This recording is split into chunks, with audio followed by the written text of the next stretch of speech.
इस वीडियो में हम बात करेंगे कि धातु यानी मेटल होने का असली मतलब क्या है या धात्विक प्रकृति मेटालिक नेचर का क्या मतलब है। तो सबसे पहले चलिए उन धातुओं के बारे में सोचते हैं जो हम अपनी रोज़मर्रा की ज़िंदगी में अक्सर देखते हैं या अपने अनुभव से जिन चीज़ों को हम धातु मानते हैं। तो वो तत्व जो देखते ही हमें लगता है कि हाँ ये तो धातु है, वो है लोहा या निकल या तांबा कॉपर या चांदी या सोना और एल्यूमिनियम। कम से कम हमारे दिमाग में तो यही नाम सबसे पहले आते हैं कि हाँ इन्हें हमने देखा है और ये सब हमें धातु ही लगती हैं। लेकिन चलिए सोचते हैं कि इन सब में ऐसी क्या खास बात है, और हम ये भी देखेंगे कि आवर्त सारणी में ऐसे कई और तत्व हैं जिनकी प्रकृति धात्विक है, मेटालिक है। लेकिन धात्विक प्रकृति होने का मतलब क्या है?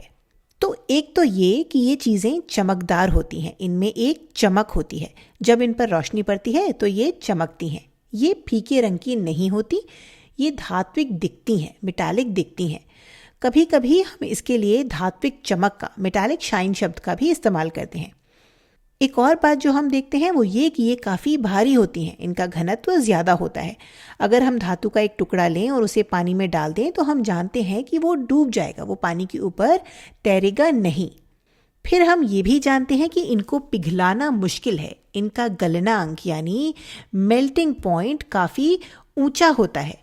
ये कमरे के तापमान पर ठोस होती हैं।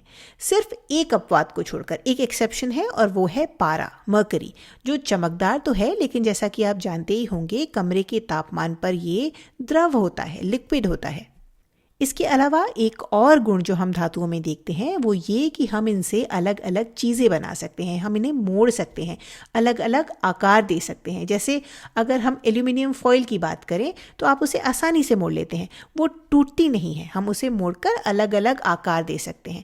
यहाँ तक कि लोहे जैसी चीज़ें भी भले ही हमें ताकत ज़्यादा लगानी पड़े लेकिन ये मुड़ जाती हैं। तो ये चीज़ें आघातवर्ध्य होती हैं, मेलिएबल होती हैं। और सोने चांदी और तांबे के तो हम गहने भी बनाते हैं, है ना। तो अगर हम इन चीज़ों पे दबाव डालें या इन पर किसी चीज़ से चोट करें तो बिखरने या टूटने के बजाय ये मुड़ जाती हैं, तो ये आघातवर्ध्य होती हैं। और एक बहुत ज़रूरी बात जो हम धातुओं के बारे में जानते हैं वो ये कि ये विद्युत के सुचालक होते हैं, इनमें करंट आसानी से प्रवाहित हो जाती है।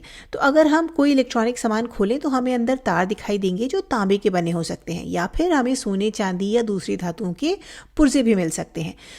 तो ये सब तो वो गुण हैं जो हमें बाहर से दिखते हैं।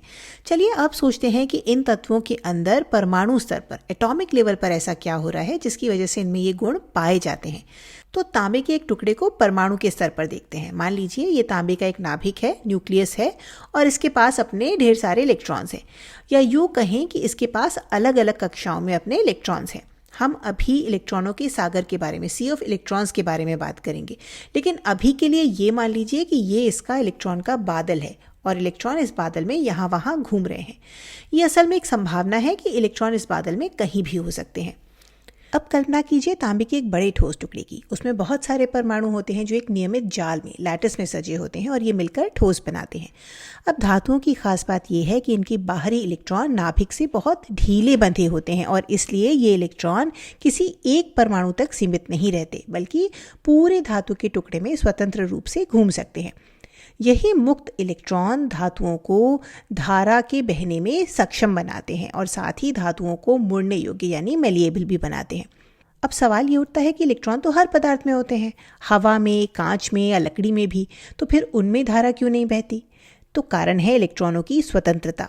कांच, लकड़ी और गैसों में इलेक्ट्रॉन अपने अपने परमाणुओं से कसकर बंधे होते हैं और एक परमाणु से दूसरे तक स्वतंत्र रूप से नहीं जा सकते। लेकिन धातुओं में ये इलेक्ट्रॉन मुक्त हैं और पूरे पदार्थ में फैले रहते हैं, जिसे हम सी ऑफ इलेक्ट्रॉन्स कहते हैं।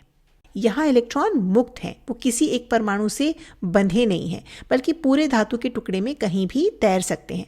तो यही वजह है कि हम इसे इलेक्ट्रॉनों का सागर या सी ऑफ इलेक्ट्रॉन्स कहते हैं, क्योंकि जैसे समुद्र का पानी बह सकता है वैसे ही धातु में इलेक्ट्रॉन बह सकते हैं। बाकी चीज़ों में इलेक्ट्रॉन बर्फ की तरह जमे हुए हैं, लेकिन धातु में वो पानी की तरह बह रहे हैं और इन्हीं बहने वाले इलेक्ट्रॉनों की वजह से धातु सुचालक होती है, कंडक्टिव होती है।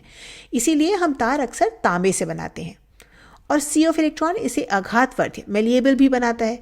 अगर कोई इसे इस तरफ से बहुत ज़ोर से दबाए या उस तरफ से दबाए तो जो चीज़ें सख्त होती हैं जैसे कांच, तो वो बस चटक कर टूट जाएंगी, है ना।